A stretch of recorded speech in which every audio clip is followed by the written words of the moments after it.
大家好，我係阿 Keith。上兩集我哋同大家拆解咗中山嘅市中心同埋東部兩個地方。好，我哋今日咧就將個目光轉向南邊，同大家分析一下深受香港人歡迎，亦都好多人聚居嘅坦洲同埋中山三鄉。三鄉係中山著名嘅僑鄉，森林覆蓋率接近40%，曾經獲得過呢個廣東省森林小鎮嘅稱號。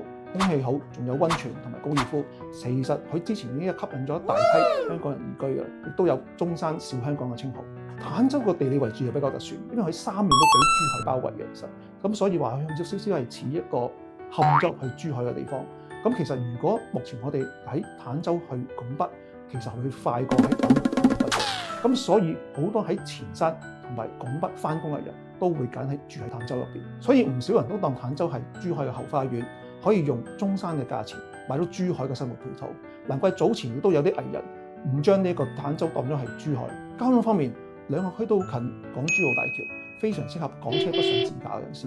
特別係坦洲大道通咗車之後咧，去大橋嗰個交通會更加方便。其實依家車程都係講15至到20分鐘左右已經到㗎啦。另外兩個區都有好成熟嘅直通巴士到達嘅。我哋目前嚟講喺香港搭車直接去到三鄉嘅雅居樂巴士總站。或者係坦洲好多大型嘅屋苑，其實佢自己都有巴士可以翻香港。三鄉其實因為20幾年前已經有喺香港買㗎啦，吸引咗唔少香港人喺嗰度度假同埋退休。呢一度港式嘅茶餐廳、按摩鋪到處可見。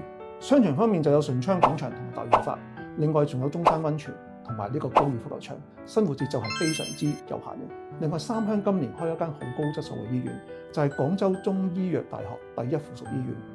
不過大家揀三鄉樓盤嘅時候，要揀啲地勢高少少嘅地方，因為部分地區喺落暴雨嘅時候有水浸嘅問題。坦洲就人氣比較旺盛，當地亦都有大商場嘅，例如優越城啦，入邊就有伊洋超市，另外有唔少夜市嘅。不過由於近年發展得比較快，部分嘅舊區規劃未必可以即刻跟上改造。另外一點大家要注意嘅就係、坦洲由於有好多人住喺呢度，但係喺珠海翻工，所以早晚上下班嘅時間交通可能就比較塞車。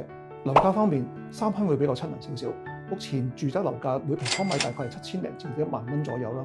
以一個90平方米三房嘅單位為例，大概入場價係70零至到90萬左右已經有交易嘅。咁相對地，坦洲就更加近珠海，而目前珠海香洲嘅樓價大概2萬至到3萬蚊一平方米不等。